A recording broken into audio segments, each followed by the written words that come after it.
isa sa una na sumasagi ay tinatanong natin, ano ang kanyang ipinatay? Tumabi ka na Anong mo naging kaya? dahilan? Itong kapean. Tabi ni Gracia. Pangalawa na maaaring Masyadong malapit. katanungan Okay lang. ay Sa tinatanong, gilid. Tayo ka ano sa ba gilid. ang kanyang edad? Yung sa may... Karaniwan niya. may... Napawang parabagang pag isang tao ay pumanaw na may edad na, katulad nung nakasabay na guro na naririto, ay 92 years old. Hindi lang natin nabutan. Siguro kanina o kahapon na nailibig. 92 years old. Sa isipan ng tao, pag narinig mo yun, na ang kanyang edad, ay madaling tanggapin. Di ba? Ngunit kung ang isang tao ay namatay na napakamura ng edad, hindi nga umabot sa isang buwan, hindi umabot sa isang taon, lumampas lamang ng isang linggo, to be exact 8 days, ay mahirap maunawaan. Ang tanong kagad ay bakit ganon? Inalaw ng Panginoon na mawala agad ang bata na pagkatapos ng 9 na buwan na ito ay dinala sa sinapupunan at pagkatapos ay pinanganak, nagkaroon ng karamdaman, gumastos na malaki at pagkatapos ay kapawi ang buhay. Mahirap tanggapin. Talagay ko na kung ang salita ng Panginoon ay bibigyan natin ng puwang sa hapon ito sa ating puso, ay hindi mahalaga yung salita o katanungan bakit. Talagay ko ang pinaka-angkop na katanungan ay hindi yung bakit, kailan, paano, kundi ang pinakamagandang katanungan pagkatapos nito ay ano. Sa mag-asawa na narito, si Neng at si Grace, tatapos nito. Ang iba ay kung wala ang salita ng Panginoon ay tunay na walang pag-asa. Ang lungkot ay tumatagal ng napakatagal na para bagang hindi na malilimot. Para bagang katapusan na ng lahat sa kanilang buhay. Wala nang halaga ang buhay. Maraming katanungan. Alam mo ninyo na may pangyayari sa salita ng Panginoon at babasahin ko po ang mga salitang ito. Halos magkapareho ang pangyayari. Pero tingnan po ninyo ang naging reaksyon nung tao na ama ng bata na namatay pagkatapos na siya ay nagsilang. Naisilang siya at pagkatapos ay nabuhay ng 7 araw lang, lumamang pa sila. Walang araw. Babasahin ko po ang salita ng Panginoon.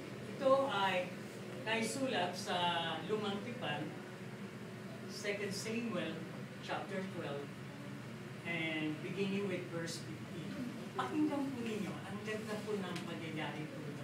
Maraming aral na makukuha po tayo dito.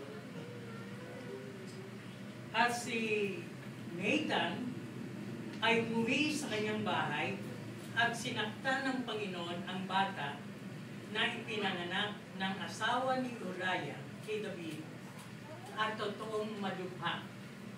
Ibig sabihin nung sinaktan ay nagkaroon ng karamdaman. Pinalo. Pinanalangin nga ni David sa Diyos ang bata. At si David ay nag-ayuno, pumasok at humiga buong gabi sa lupa. At bumangon ang mga matatanda sa kanyang bahay at tumatayo sa siping niya upang itindig siya sa lupa. Ngunit siya ay ayaw kahit kumain ng tinapay na kasalo nila.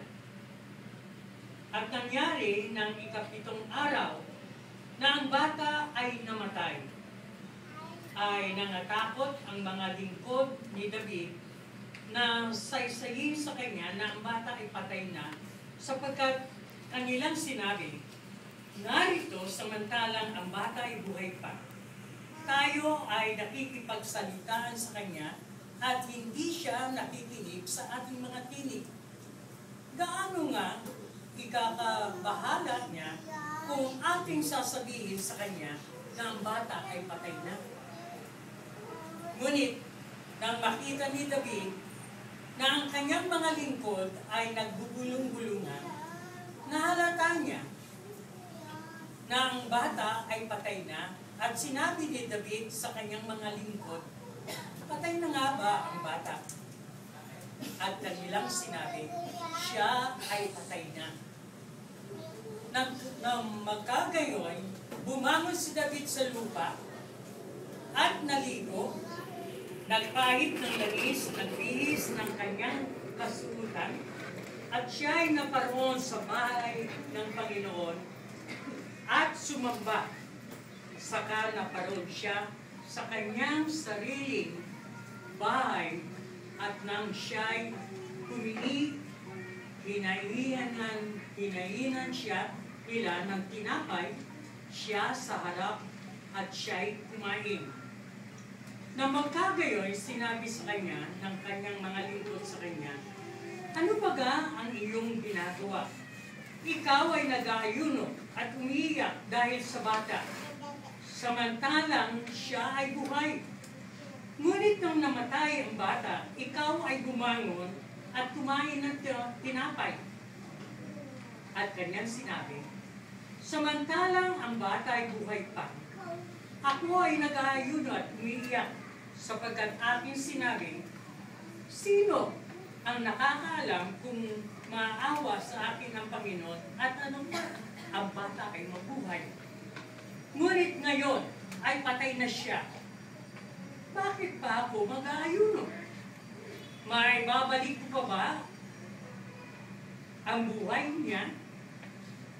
Ako ay paroroon sa kanya, ngunit siya ay hindi babalik sa akin. Pagpalain ng Panginoon ang mga salita ko. Mas maganda mamaya sa pagkabuli. May dudugtong ako na salita ng Panginoon na napakagandang bahagi sa pangyayari. Naririto, at tulad na aming sinabi kanina, ang pangyayari sa buhay ni David. Ang aking tinutukoy po rito ay si Haring David. Hari po siya ng bayang Israel at that time. And he was so powerful, makapangyarihan, napakayamang tao. Makita po natin na pag itinakda ng Panginoon, miski na makapangyarihan ka pa, maski mayaman ka pa, walang magagawa ang kapangyarihan at ang yaman pag itinakda ng Panginoon na puno. Naririto na ang bata ay masasabi natin kapansin-pansin na mahal nung Haring David. Dahil kung hindi niya mahal, bakit siya mag-aayuno? Bakit siya mananalangin? Bakit hindi siya kakain? At pagkatapos ay imbes na humiga sa magandang higaan doon sa kanyang palasyo, ay naroon siya sa labas ng palasyo at doon sa magdamag sa gabi ay naroon nahihiga siya sa lupa at yun ay ginagawa niya tanda ng pagpapakumbaba at humihingi ng awa sa Panginoon habang siya'y nananalangin. Siya isang hari, pero naroon na siya'y nahiga, ang totoo nga, ang kanyang mukha ay naroon kaharap ang lupa. Yung mga elders doon sa palasyo ay lumalabas sa gabi at pagkatapos ay naroon hinihimok si David na tumindig at kumain. Ngunit hindi nakinig si Haring David na natili siya na naroon. Nangyari ay, bagamat siya ay nanalangin, siya ay nag-ayuno, siya ay tumawag sa Panginoon, nagpakumbaba. Yung pagtitira pa ay simbolo o yun ay sagisag ng tunay na ibinababa mo ang iyong sarili sa harapan ng Diyos. Ginawa niya ang lahat. Sa lahat ng kanyang ginawa ay para bagang baliwala na ang bata ay namatay. Nagbubulong-bulungan ang kanyang mga katulong, ang kanyang mga alipin. Napansin ni Haring David ang bulong-bulungan nila at napakatalino ni David na napansin niya yun at naunawaan niya agad. Wala namang maglakas loob na lumapit ni David na sabihin yung bad news. Kung good news yun, mag-uunahan sila. Pero bad news, masamang balita na patay na. Sabi nga nila, kung noong buhay pa ang anak, kung anong sinasabi natin, hindi tayo iniintindi ng ating hari. Lalo pa ngayon, kung yun ang ibibigay nating balita. Pero, ang ginawa ni David ay nilapitan niya ang kanyang mga alipin at tinanong niya, patay na nga ba ang tata? Tumango ang mga alipin at tapos ay natanggap niya. Nang marinig niya na namatay na ang bata, ang ginawa niya ay tumindig siya sa kanyang pagkakahiga sa lupa at pagkatapos ay naligo, inayos ang kanyang buhok at pagkatapos ay nagsuot ng kanyang damit at pagkatapos ay pumunta doon sa templo upang siya ay sumamba sa Panginoong Diyos. Pumunta siya sa templo hindi para sumbatan ang Panginoon o sisihin ang Panginoon. Ang sabi ng salita ng Panginoon, siya'y pumasok sa templo upang sambahin ang ating Panginoon. Ang ginawa niya ay nagpasalamat. Sa ganitong pagkakataon ay talagang mahirap na magpasalamat. Na sasabihin mo, nakuha, namatay ang anak at pagkatapos ay magpapasalamat ka. Pero nais kong sariwain sa inyong mag-isawa na sinasabi ng salita ng Panginoon, in everything give thanks to the Lord. Sa lahat ng bagay at sa lahat ng pagkakataon ay dapat na tayo ay magpasalamat sa ating Panginoon. Kung kaya nga walang dapat sisihin, itinakda ng Diyos sapagkat ang buhay na tinataglay po natin ay hindi sa atin. Ito ay pinaglaman mula sa kamay ng ating Panginoon. Kung anumang oras na gusto ng Panginoon na kunin ang ating buhay, hindi natin tayo kukunin ng Panginoon. Sapagkat tayo po ay ang buhay nito ay utang natin sa kamay ng Panginoon.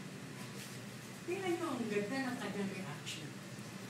Nung ginawa niya na bumangon, naligo, inayos ang buhok, sumamba sa Panginoon, hindi maintindihan ng mga tao na nasa paligid niya.